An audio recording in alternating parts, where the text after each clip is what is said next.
guys. I'm over at the other house. Not to do anything with the house, but I wanted to wash and detail my new car. Desperately needed it. Unfortunately, where I have to park, because we have assigned parking at the apartments, we don't have to pay extra or anything for having carport, which is great because a lot of places do charge extra. But I'm on the end, and unfortunately, I'm right next to this grassy area, and the sprinklers come on every morning, and I had terrible water spots on that whole side of my new car. And I bought this cleaner that is acid free, because usually the kind that get off water spots are acid. They do have some sort of mild acid in there, but this one doesn't. But anyway, it worked a little, but it did say you probably will have to do it multiple times if you have bad water spots, and I do have bad water spots. So I only did it once, thinking that maybe clay barring it might help with water spots. I will have to ask my son about that. I don't know if it would or not. I don't think so. So I am taking a break, and it is just progressively getting hotter and hotter. I thought it was just going to be overcast, because it's not good to, do anything over your car in the sun. And it did stay overcast until just a few minutes ago, and now the sun's coming out. And because I live where I do here, the warmest part of the day really is around 5 o'clock, and right now it's 3, and the high today is only supposed to be 81, which is fine, but unfortunately it's getting sunny and 81 here, and I think it's 79 or 80 right now. So I might actually have to wait, and I'll come back tomorrow. I didn't want to have to do that, but I do have a lot to do still. So yeah, I did the water spot treatment, rinsed that off, washed the car, dried it, and now I'm clay barring. And not that clay barring is hard, because it's not hard. It's just time consuming, and it gets out the impurities in your paint. So when you're done, it is so smooth. I mean, it's like glass. And I've never done it myself before, but my son has. And he's done it on one of my cars in the past, and it was like amazing, night and day. And it was even a new car. So anyway, I'm clay barring, and I dropped 2 pieces. You got to throw it away when you do that. So I'm on my last 2 pieces. One I just had to quit using, because it was, when it gets, you can only fold it over and reuse the new side so many times. So I'm down to my last 2 pieces. I have to be very careful not to drop them. But I've only done the front, the hood, and the 2 side panels, and the front of the car. Not side panels as in the doors. No, I haven't got there yet. Just the front of the car, so the top of the car, what am I trying to say? The hood, the top of the hood, and then the sides of the car where the wheel wells are, and then the whole front grill area and down in there. So that's all been clay barred. But see, the thing is after you're done clay barring, you then need to seal and protect the paint. So I think I bit off a lot more than I can handle, actually.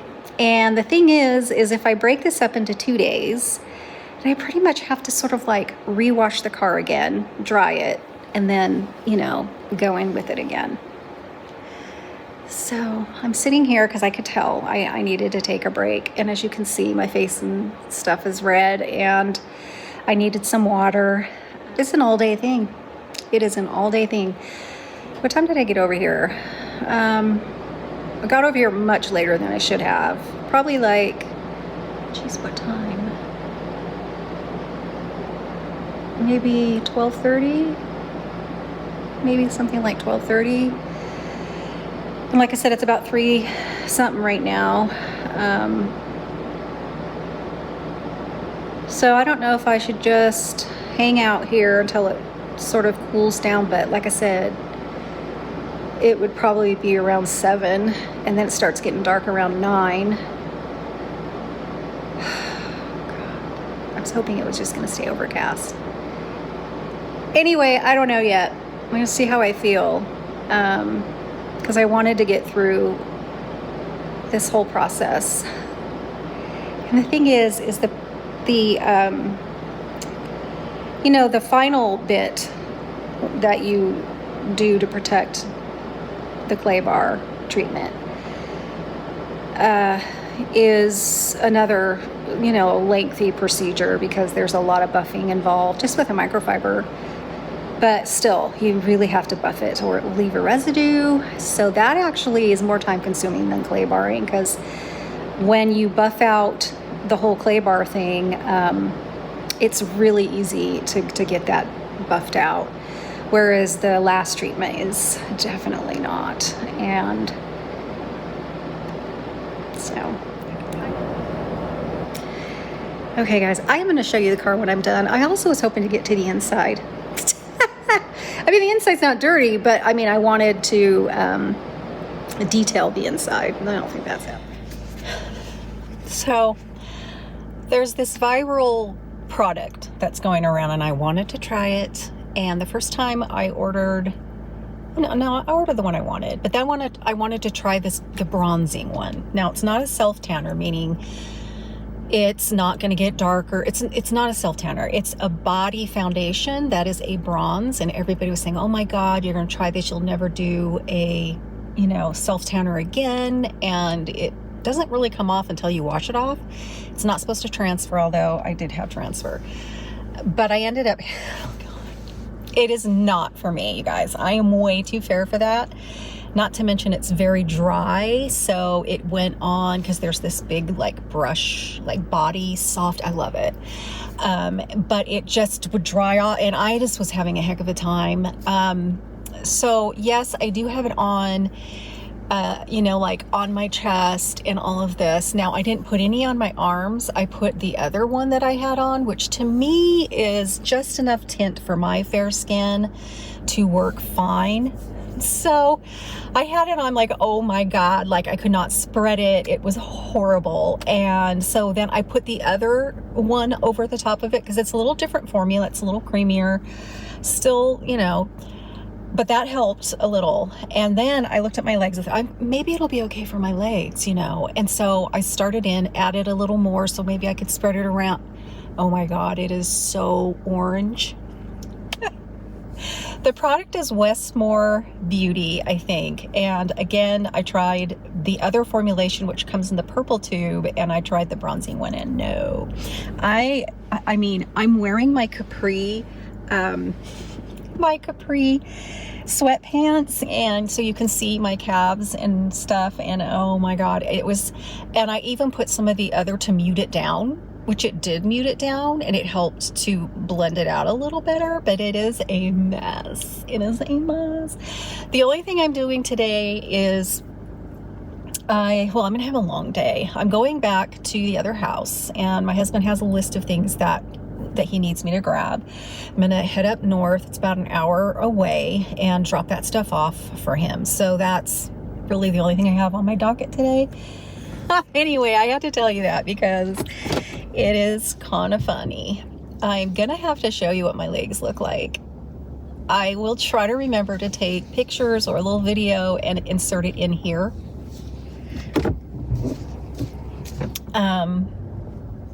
Now, let me say that this product would probably be beautiful for people with darker tones. With me, I'm so fair, I'm white. I'm just, no.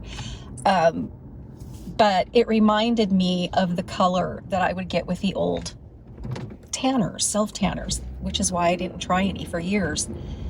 And then a couple summers back, I tried Coco and Eve, and oh my God, that made a believer out of me. That is the best self-tanner, you guys, that I have ever tried. If you are fair, check out Coco and Eve, and then get the lightest color. Don't get tempted by going in dark. Anyway, it gave me the most natural, as if I were to be able to get a color, because I don't tan.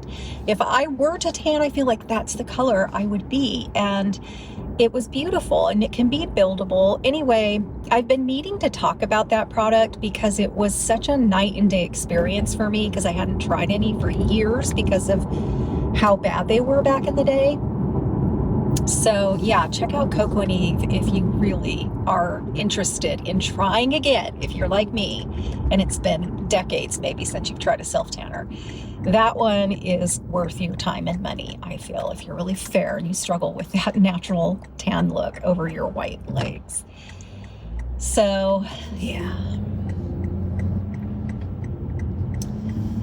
Honey Bear is going to be at the other house because my son is up here helping his girlfriend move. She's moving to Seattle as well.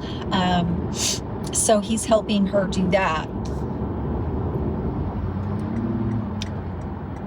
So he dropped Honey Bear off at the house. So she'll be there. She'll keep me company when I pack things up. Oh, shoot. Gosh darn it. I was supposed to bring the birthday present from Jasan to Shane. I made her send it to me because I was afraid that he wouldn't get it, because he shares a mailbox with the people because he lives down in a basement apartment in this house.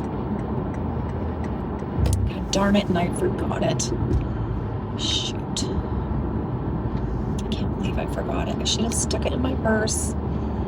Well, what am I gonna do? I am gonna pack up. I think I'll head back home and then grab it, bring it back over, and leave it at the other house since it's sort of on the way anyway in that direction. So he can have that. God darn it. If I wasn't so almost there, I would. It's not that far. What am I, like maybe 15 minutes? Today is Sunday. Yesterday, I had a very non-productive day. The only thing I did do was I did vacuum. And that's about it. That, take the dogs out several times, which is the usual. So yes, my husband moved last Sunday. I met the movers there at the house and got that taken care of, and so he made a list of things that he forgot or things that we just couldn't bring over quite yet, and so that's what I'm doing. And so far he really likes it a lot. It is such a great, it's a 55 and older apartment community, and they have all kinds of events that they do and regular things they do during the week, and they have a lot of amenities, and so far he's really enjoying it, I think. And then I got him an electric wheelchair, something that he's really never tried before. I wasn't sure if he'd like that idea, but I thought it would be so ideal. It's like, this is just another option, because he still has his other one. So it just gives him another option. There's a lot to do there. And if he wasn't in the mood of just getting into his, I guess you would call it a manual wheelchair to get around, then he had this option. So, and there is quite a,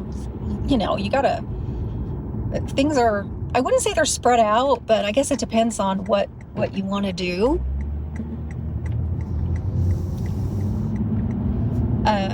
And so far he's really liking that wheelchair as well. So that's good. Anyway, that's what I'm doing today. It has cooled down here. It's been in the 70s instead of upper 80s, and we even had several days of like it going over into the low 90s. So it's cooled down quite a bit, which is great. I think it's supposed to climb up again, but I don't see 90s in the forecast for quite a while. My goodness. This is the road they're working on. Have been working on forever, and it's very bumpy. And every time they do something, it just gets worse. I don't know. Oh, little possum got run over. It's a big possum, actually.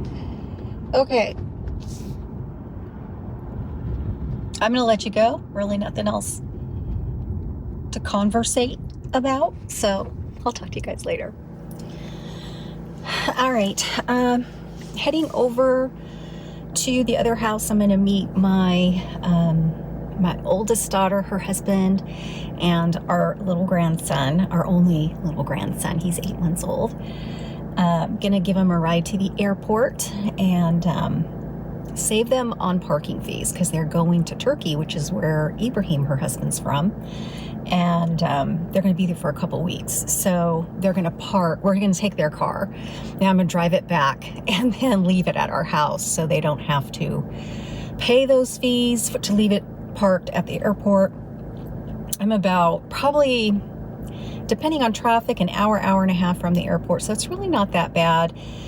And then I'll pick them up when it's time for them to come back. And then they'll take off and go home from there. So that's what I am doing. I'm going to get there probably a good half hour before they do, which is fine. Okay.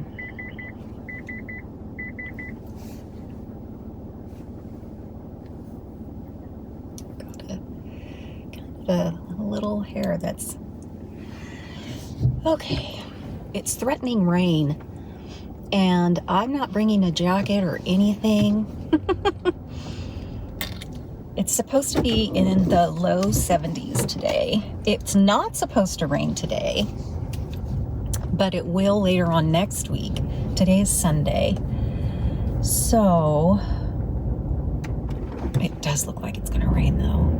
I don't know what it's going to be doing in Seattle, but I have not started to pack. For those of you that may have missed that, I am moving back to the house. My husband, we got him moved over closer to my daughter, and so he is moved in and settled in to his apartment. It is a lovely community. I believe in this video, I already told you that I'm going to be moving back to the other house, and so I need to get my rear gear and actually start packing and whatnot, because this is going to be a really major thing, because there's a lot that I have to do at the other house, really, that probably more that I have to do to prep for this move than what I have to do at the apartment to pack, even though I'm not looking forward to that at all. Packing always ends up being more intensive than I think it is. And so I know I need to realize that packing up my stuff at the apartment is gonna take a while, especially because I just do not move as fast as I used to, and I lose my spunk much sooner than I think I am. So what would take one day will take 3 or 4 days, and what will take 3 or 4 days will probably take a week. So yeah, I've nailed down the day that I'm hoping they are open, the movers that I like to use, on the day that I'm thinking I want to move. So I'm going to have to call them, because I finally nailed down that day. I'm going to call them and hopefully make book them for that day. And then once I do that, that's going to really trigger, boom, my brain to okay, Jill, let's get the show on the road now. You have this definite deadline. And that'll be good, because I need that. As for the update on how did I get finished with this car and detailing it and doing all the what? No, I didn't. I ended up going home, and I was planning on actually finishing up the clay barring there at the apartment that evening. I never did. I definitely was really tired and pooped out from the stuff that I had done already. And then I was going to do it, the next day. No. So no, I have not finished and done anything to finish this. I will. I did ask my son about, I had some questions for him because he details, and he had a little, he had a little spurt where he was one summer that he had his own little business and detailed friends and stuff, their cars and whatnot. So anyway, he really learned a lot about it before he did that. So he has a lot of knowledge, and he said it's totally fine to clay bar in the direct sun. Like it's really, it's not any sort of wax treatment. It's not going to dry out, damage the paint. It's just getting up the impurities, lifting the impurities from the paint. So yeah, you can do that in the sun, and everything's fine. It's waxing or sealing or anything like that you have to buff in that you don't want to do in the direct sun on a hot surface. So I could have kept on clay barring, but I really don't think I could have. I was really tired and I was starting to get overheated. So, you know, I never understood, and technically I still don't understand why it happens, but you know, the whole thing about, you know, older people, I still have a hard time putting myself in that category of an older person. And so I don't think of myself as I'm an older person, but you know, they say older people can't tolerate the heat, and you know, they have to be careful when it gets hot. Well, there's something about it that's true, because I can tolerate so much more when it comes to the heat than I can these days. And that day was a testament to that. It wasn't even that hot, really. I mean, yes, I was working in the sun, and I think it was probably around 79, 80 degrees, you know. It's not like it was 100 and something. But still, my tolerance, I should say, for heat is massively dropped down, and it seems to go down as the years go on. And it's like, well, you know, because you're an older person, you can't tolerate the heat like you used to. So that must have happened, because I've been just really pooped since that day. It doesn't take much. It does not take much. Oh, what a pretty dog. I do miss living over here. This is the neighborhood area that I used to live in, at that cute little older house. And me and Shane used to walk the dogs around this area. I miss living over here. I loved it over here. And as you know, I really love that little house. And I could have stayed there, but I didn't know, you know, because my husband's income had increased. Not his Social Security or anything like that. And it has increased actually a couple times since I had to move out. So I could have stayed there, but I didn't know that was going to happen. And it would have been nice to be able to only have moved that one time and not even, you know, move to the apartments. But you just don't know. You can't foresee things like that. So, but moving back to the house that we own, not outright, we have a mortgage on it, is definitely the best thing to do. I'll be there to keep up the yard. My God, it looks like nobody has lived there, you know, and that's not my husband's fault, you know. So I need to get that stuff done, and I don't know if I'm going to get to that, to the outside, before I move over. I doubt it seriously, because there's so much that I want to prep and get situated on the inside before I even move over. So the yard may have to wait a little longer. But once I get settled, I will start working on that yard before fall hits, for sure. Well, I'm hoping within the same week I move. So before the end of August, before September, I want to have the yard situated. I'm going to need help with the backyard. I'm going to have to hire somebody for that. It's just way too much for me. I know, way too much for me to deal with. So I want to secure and keep some of the money that I have set aside in our savings for the moving expenses to be able to hire somebody to get the backyard situated for me, trim up some trees. Initially, I was wanting to fall some trees, but that I really think I have just sort of set that aside for next summer. It's going to make my neighbor upset because she really wants me to fall some trees. But I don't want to do it. I want to delay having to get out a second mortgage as long as I can. So I'm hoping that interest rates, who knows, they could be worse next summer, will decrease by then, but seriously, I don't think they are. But whatever I do end up getting out, I want to get out the least amount possible, which will just be probably the deck replacement. I really wanted to get the fence and the side gates replaced before then. But I really don't think that's, I don't know. I will have to figure out how that's going to happen. I won't have enough money in savings to take on that, the fence and the things right now. So,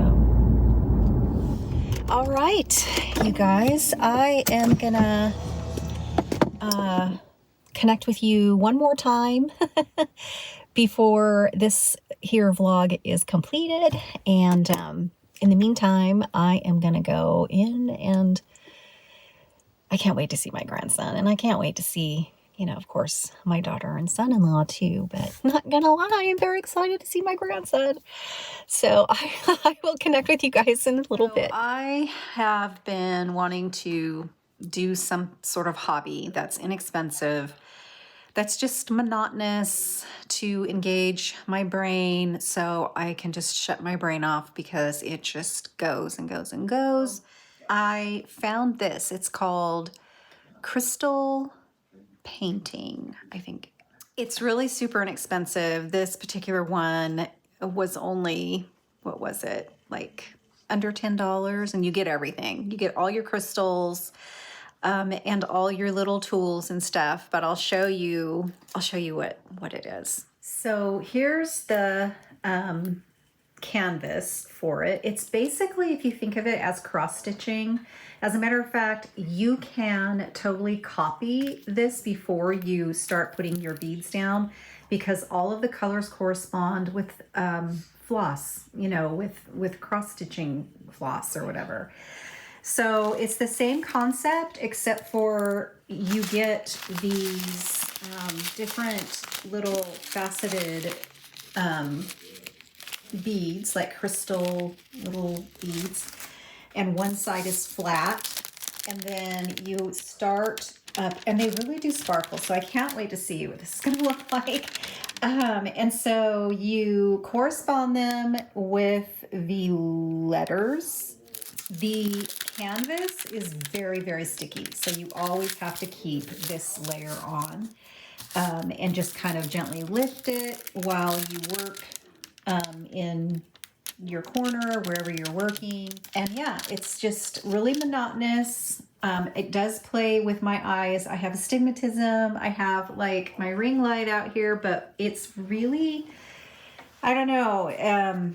It's almost casting a glare, and so it really plays with my eyes when I'm really trying to see what letter that is.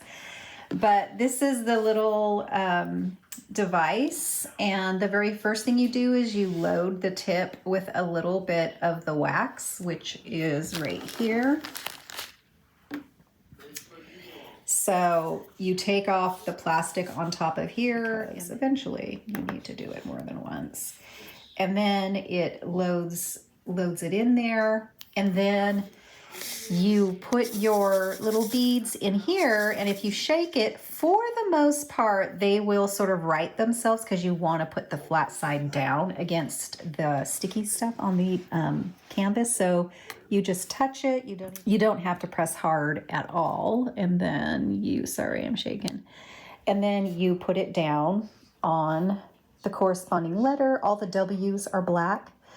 And so, yeah, I've been working on it for a little while. So, anyway, that's what I'm doing. Well, I have been working on this off and on today.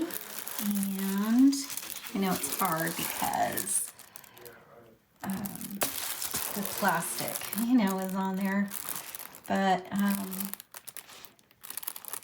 I have almost all of the outside black done. There is little bits here and there that are different colors that I have to put in there. So that's good. Also, I got a lot of starting to do the outside flowers, and I have some of the wings done because I wanted to use all the color, that I had out. So I'm just starting to work now on the inside. I have these sort of really dark grays in there that I've just put in.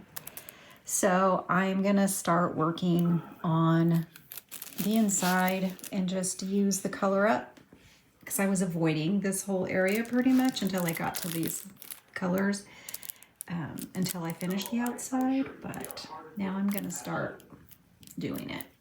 But I cannot wait to see what this is going to look like when it's all done. It's going to be so pretty.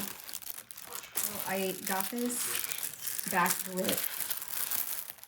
Everybody said you need to get one of these, and they're not that expensive because it makes seeing the letters so much easier. It really is a game changer. And the cool thing is you can adjust if you want warm light, so it might be a little easier on your eyes, or the cool light.